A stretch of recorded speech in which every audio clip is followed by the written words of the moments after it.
Maybe I should be nervous right now, because how often is a remake better than the original? But we're gonna try! A few years ago, I posted my original tutorial on lever knitting. I did it in 2 parts, and thanks to you, these 2 videos are actually my most viewed videos on YouTube. However, it was over 5 years ago now, and frankly, not only has my knitting technique improved, but also my ability to shoot tutorials is much better. So it's time for an update. I'm gonna share with you my ultimate beginner's guide to lever knitting. It's not only going to cover the basics of how to lever knit, I'm gonna give you more tips and tricks on how to make your motions quick and efficient with better ergonomics. Plus, you're gonna have better visuals, better sound, and this time, by popular request, no loud music underneath the demonstration. So hit subscribe, give this video a thumbs up, grab some needles, and let's learn how to lever knit.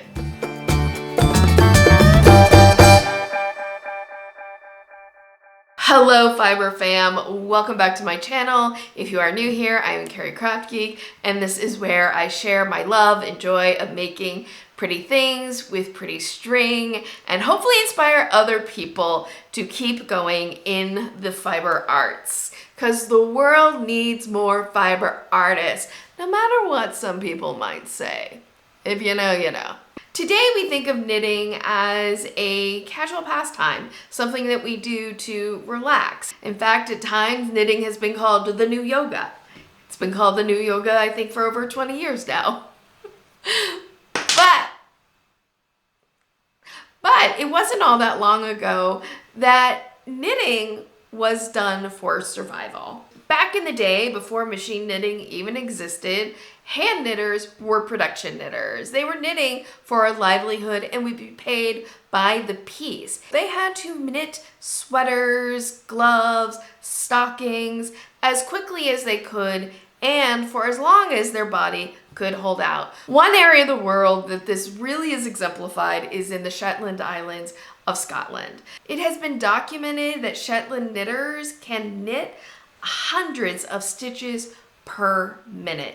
And the way they do this is with lever knitting. What makes lever knitting unique is really 2 things. One is the right needle is held still in some form or fashion. That way, the yarn that's tensioned in the right hand can just wrap the yarn around the needle. Meanwhile, the left needle is used as a shuttle to load stitches on and off of the right needle. It sounds like there's a lot going on there, and I'm not gonna lie, there is. But when you get the coordination down between the left and the right hand, it is like they are dancing together. And I'll be honest, it feels amazing. Like no other way I've ever knitted. And trust me, I have tried almost all of them that I can find. It feels as good to me and as fun to me as lever style knitting. That may not be the case for you. You may get through this video and sit there and go, I don't want to completely overhaul how I knit. And I completely get it, because changing how you knit is not always easy. That being said, I still think going through this video, there are lessons from lever knitting that can still benefit you. So let's start looking at how we actually lever knit.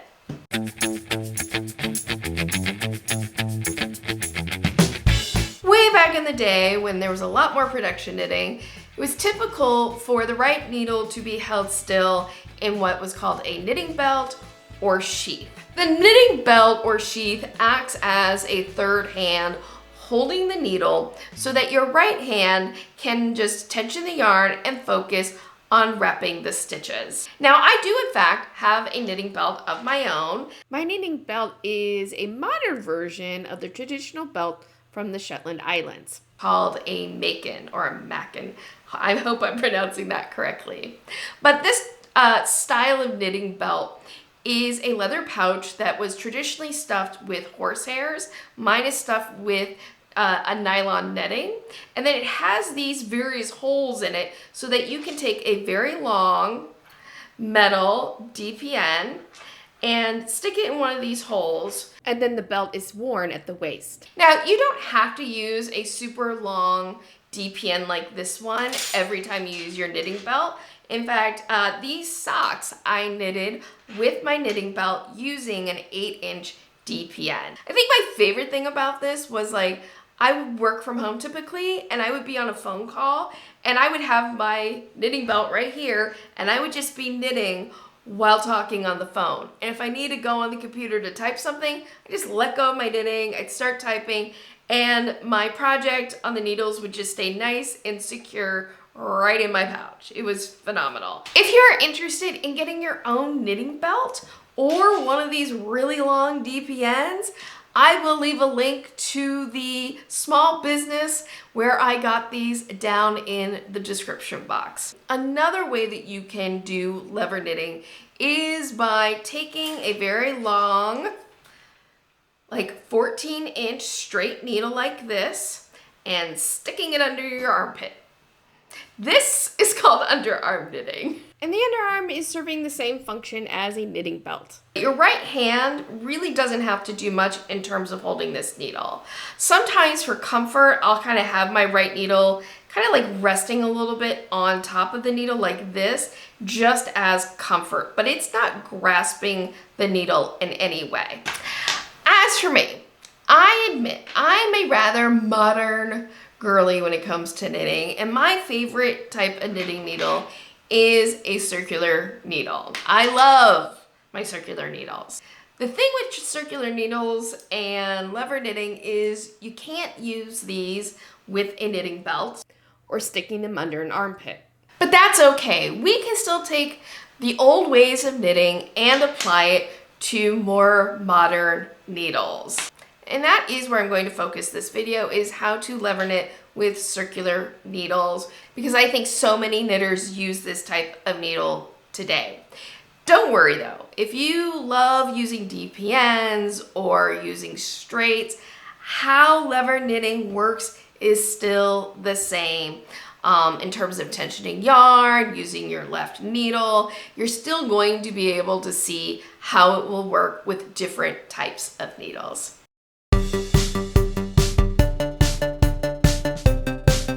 With circular needles, you have two options in terms of how you can hold the needle. One is to use a grip that you are already probably familiar with, which is a overhand or knife grip. And the big advantage of holding your needle like this is that you're used to it. The disadvantage of it though, especially when you're first learning how to lever knit, is it's just so tempting to go ahead and stab into a stitch. I prefer to use the other type of grip, which is a pencil grip or an underhand grip that looks like this.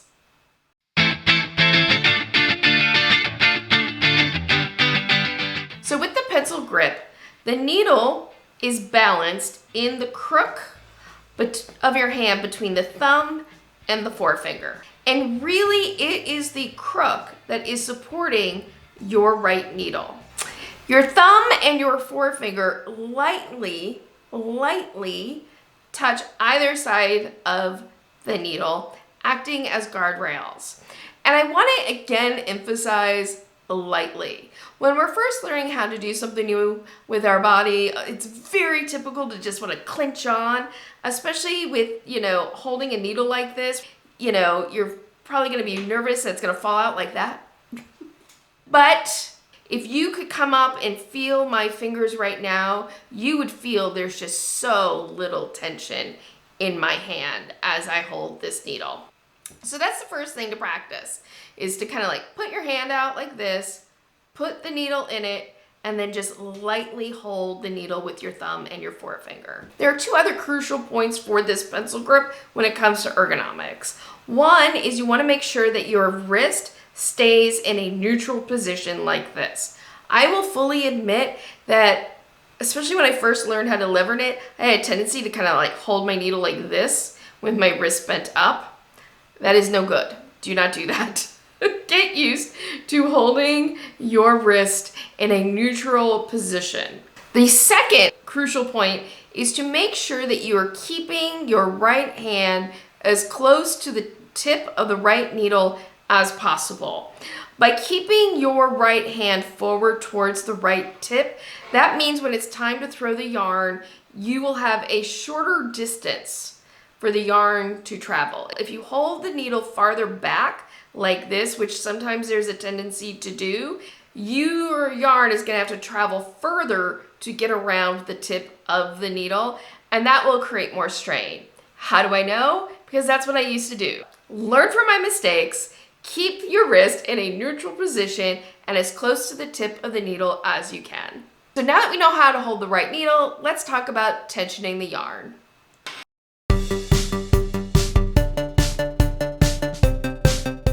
Probably the number one question that I have been asked over the years about lever knitting is how I tension the yarn.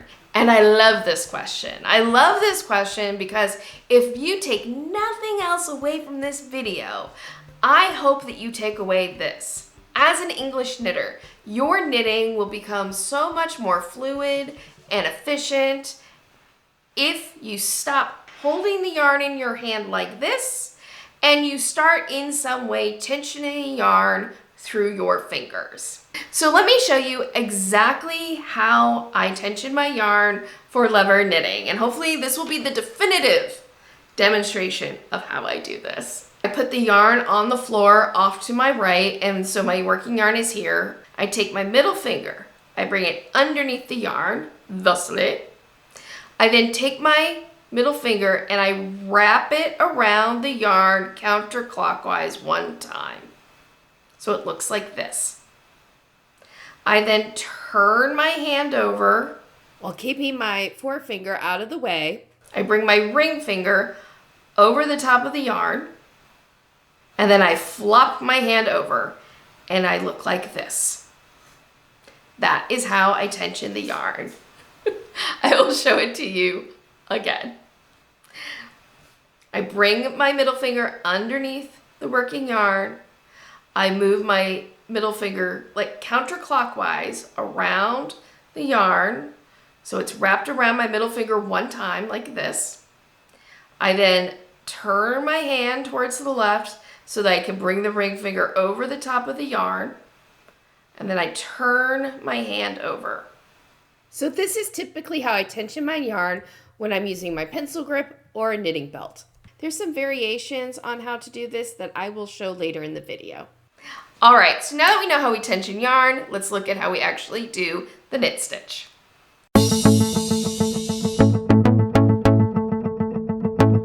For me, the biggest obstacle I had when I was learning how to lever knit, and I didn't have great videos about how to do it, was the light bulb moment of seeing that it was actually the left needle moving stitches on and off. No one told me that. Lucky you, I'm here to tell you the secret. And I described this earlier as a dance, and I do actually think teaching this as if it were dance steps is very beneficial. So we're gonna pick up our left needle in an overhand grip, and we're gonna move it into position 1. The left needle is positioned behind the right needle with the tip of the right needle between the first and second stitch. Next, We're gonna move the left needle into position 2. We're gonna do this by keeping the tips of our needle touching or as close together as possible. This is a romantic slow dance between your left and right needle, and they wanna be like smack together. So the left needle, we're gonna move it away from us towards the tip of the right needle. We're gonna move around the tip of the right needle, okay? And then we're gonna move the left needle back toward us. All right, and as we move the left needle back toward us, the stitch is going to move on to the right needle. And now we're in position 2. In position 2, the left needle is sitting in front of or on top of the right needle, and the right needle is through the stitch. Now we're ready to wrap the yarn. My yarn is tensioned in my fingers, and I'm just gonna move my right hand in a straight line from right to left, over the top of the right needle. As I do that, the yarn, because of the way I've tensioned it, the yarn will naturally move underneath the needle. Then I'm going to just take my right hand and I'm going to move it from left to right. and I've wrapped my yarn counterclockwise around the needle. Now that the yarn is wrapped around the right needle, I need to finish the stitch. I'm going to do this by moving my left needle back to position 1.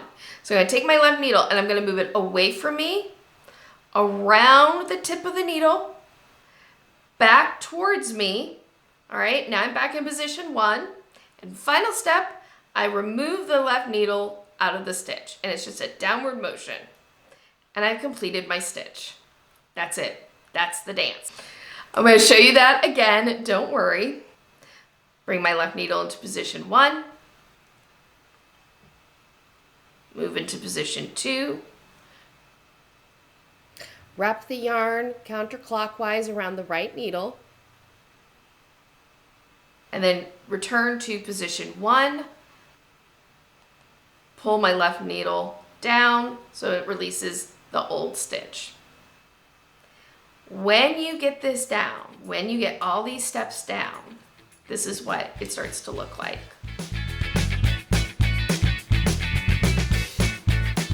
It's a very fast, efficient motion.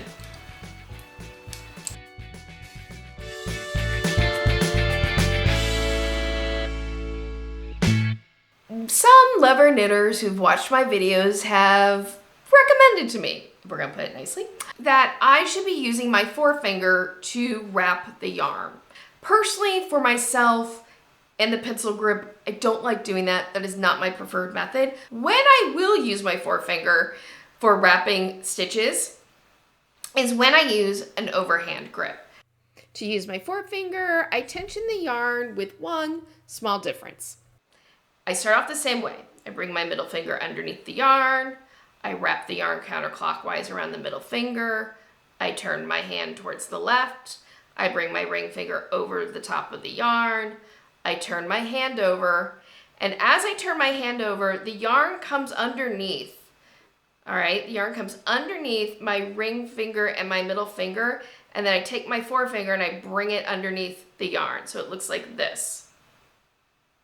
Also, if you want to use a overhand grip or you're using underarm knitting or a knitting belt, another way that you can tension your yarn is to mostly use your pinky. For that, I just bring my pinky underneath the working yarn, turn my hand over, bring it over my forefinger like this, and then wrap it counterclockwise around my forefinger one time.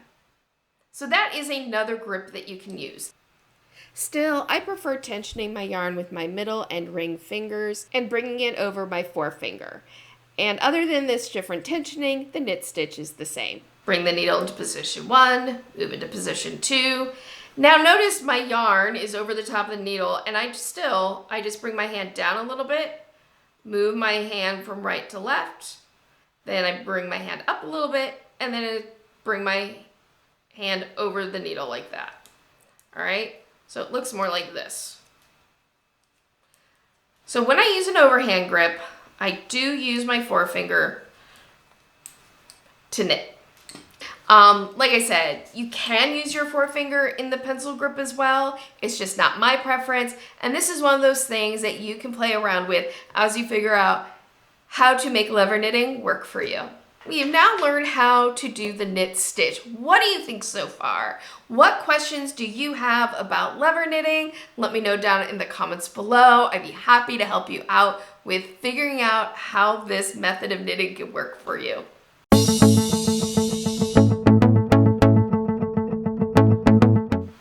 In my not so humble opinion, one of the big advantages of English style knitting is that wrapping the yarn for the purl stitch is so similar to the knit stitch, it's almost the same. Really what we're having to get used to is that in the purl stitch, we're doing the knit stitch backwards. Here I have my knitting. The yarn is in front of the work because we're doing purl stitches. The yarn is tensioned in the exact same way, and I've got my needle in my pencil grip. We're still learning a dance, so we're still learning our dance positions. Position 1, the left needle is in front of the right needle. The tip of the right needle is in front of the first stitch. We're gonna move into position 2. We're gonna move the left needle away from us, around the tip of the needle, and then back, like this. And then we're in position 2. The left needle is behind the right needle. The tip of the right needle is through the stitch. Now we're gonna wrap our yarn. Again, with the purl stitch, the yarn is to the front of the work, and I need to bring it towards the back to wrap counterclockwise. So I bring my right hand down, and I'm exaggerating how far down I have to bring it so you can see it, but I bring my right hand down, and then my right hand moves from right to left underneath the needle, and it comes up, and then my right hand goes over the top of the right needle from left to right. And now I've wrapped the yarn. Now I'm gonna move back to position 1 by taking my left needle, and I'm gonna move it away from me, around the tip of the right needle, and then back towards me. Then I take my left needle out of the stitch, and I've completed the purl stitch. Let's look at that again. Position 1. Left needle is on top of right needle, tip of the right needle is in front of the first stitch. I move to position 2. I move the left needle away from me, around the tip of the right needle. As I move the left needle back, the stitch slips over the right needle. Now I wrap my yarn by bringing my right hand down into the right a little bit so that the yarn will come underneath the needle as I move my hand from right to left over the top of the needle. Lift my hand a little bit and bring the yarn over the needle by moving my hand from left to right. And I've wrapped the yarn counterclockwise. And then I move my left needle back into position 1 by moving my left needle forward, away from me, around the tip of the right needle, and then back, and then I bring my left needle out. And when you get all of that sorted out, this is what it looks like when you speed it up.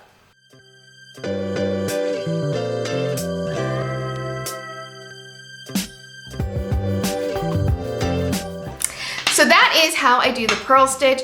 Next, let's take a look at it with an overhand grip and using a 4-finger variation.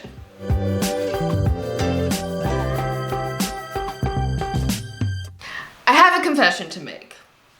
When it comes to the purl stitch, I sometimes use my 4-finger to help me out. So let me show you what that looks like with the pencil grip and with an overhand grip. Either one of which would be similar to what I would do with underarm knitting or a knitting belt. I'm going to tension my yarn just like I did when I did the knit stitch with an overhand grip. So the yarn is going to be over my 4-finger.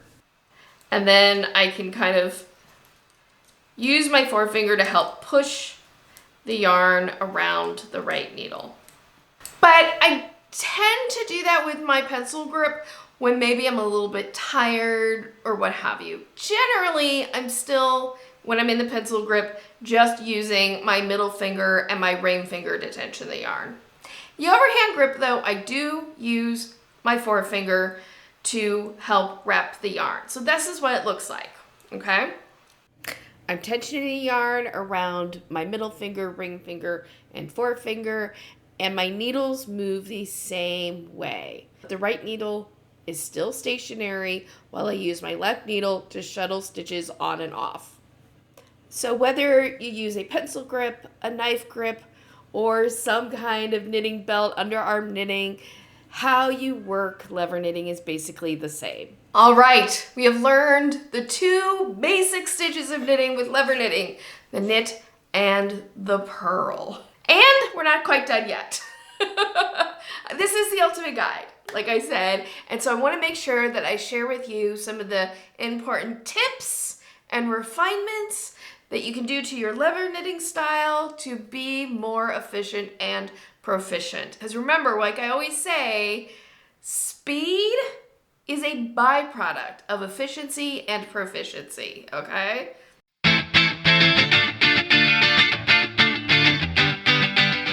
Okay, 1, I talked about this before, but it's so important, I'm gonna talk about it again. Keep your right hand as close to the tip of the right needle as possible. When you do that, it just makes the distance for wrapping your yarn much shorter. We wanna create small, compact movements. Next, Try to work off the tips of your needles. What do I mean by that? When you work a stitch, ideally the stitch that you work into is going to be right there on the taper of the needle. And it also means that when you bring the stitch onto your right needle, bring it back just far enough so that you can wrap your yarn. The less your needle is inserted into the stitch, the more compact your movements can be. Finally, when wrapping the yarn, try to avoid big, loopy circles. Sometimes it's easy to think of our hands as drawing a circle when we wrap our yarn. I prefer to think of it as drawing a triangle. Okay? So by that I mean I'm going to take my yarn, I'm going to draw a straight line with my yarn from right to left to come underneath the needle, right? Then I just lift up a little and I draw my next leg of the triangle with the yarn this way. The shortest distance between 2 points is a straight line. So the more that you can make your hand movements doing a straight line as opposed to a loop, the more efficient your movements will be. So I love lever knitting. Obviously, I created a whole YouTube channel around it, but this is life, and nothing in life is perfect, including lever knitting. There are some issues that can come up, so let's talk about some troubleshooting. One thing that always comes up when lever knitting is discussed, especially using a pencil grip like I do, is this complaint that the fabric is going to bunch up into the crook of the finger. In fact, I've read people saying like that you can only really use the pencil grip for small projects. I can assure you that is ridiculous. This was not a small project. I use lever knitting to knit this. Really, it's a very simple thing that you need to do. As the fabric moves along the right needle, all you have to do is just bring your thumb underneath the fabric, like this. The needle is still resting in the crook of my thumb. I'll flip the fabric over so you can see. My thumb is just, underneath the fabric, like that. If you're finding that it's gathering in the crook, reposition your hand and make sure that fabric is moving out of the crook. It's kind of like a chute. The fabric is moving through the chute of the crook of your hand. Some people will say, oh, grabbing the fabric like that is going to make it grubby. I do not find this to be the case. When you do overhand, you're still holding the fabric to some degree with your hand. Really, it's about just not holding with a lot of tension. So this is not something to be worried about. Another common problem that happens, at least for me with lever knitting, is I have an unfinished stitch. Sometimes I'm just knitting so fast that my left needle comes out of the stitch before I finished wrapping the yarn, and I haven't accidentally slip stitch. Usually the trick to this is slowing down a little bit so that I make sure that I finish wrapping my yarn before I take my left needle out of the stitch. But I will say accidentally slip stitches is something that just happens in knitting regardless of how you knit. So I always recommend that every few rows you just look down and you check your work and you make sure that you've completed all the stitches. And if you happen to find a stitch that you didn't complete, you can always ladder down and fix it. In fact, I have a whole video about common problems that knitters face and how to fix them. I will link that up here and down in the comments below. Sometimes the working yarn just wants to jump and get in the way. I don't know why, but I find this most common in lever knitting. It doesn't happen to me as much with other ways that I knit. I have found that the key to preventing this is to keep my ball of yarn either on the ground or well away from me. Keeping the yarn on the ground or a good distance away from me just keeps better tension on the working yarn, and it's less likely to kind of jump and get in my way. Next problem. This feels so awkward. I can't get used to it. Oh, I feel you. I felt so awkward when I first learned how to knit this way as well. This is normal. When we first learned how to knit, it felt incredibly weird and awkward and uncomfortable because we were learning new muscle memory. And when we learn new ways to knit or we adjust something about the way that we knit, We're again learning new muscle memories and things will feel weird and awkward. Sometimes we have to be bad at something before we can be good at it. What we need is practice and persistence. So, to get used to lever knitting, I highly recommend that you just practice it 15, 20 minutes a day, and then put it down and don't touch it again until the next day. So if you practice 15 to 20 minutes a day for a week or two, this should start feeling more natural, and it may even start to feel like you've always knitted that way. In fact, that was my experience. And if it doesn't, well, maybe lever knitting's not for you and you need to look at other knitting styles that might be more comfortable. But I hope, again, that some of the lessons from lever knitting you can still apply to how you work your needles. There it is, my new improved guide to the fundamentals of lever knitting. If you enjoyed today's video, I hope that you'll give it a thumbs up and share this new updated guide to your yarn wrangling friends. Liking, sharing, commenting on videos really does support what I do here.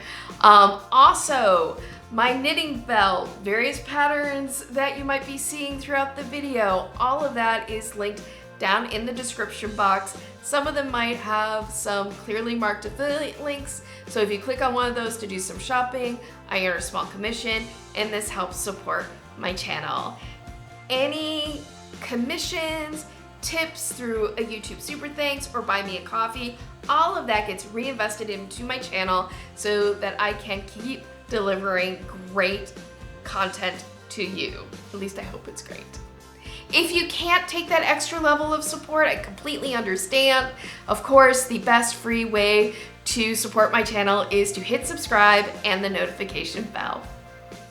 All right, that is it for me. I hope that you have a wonderful day, evening, weekend, weeknight, and as always, happy health and happy making. Bye.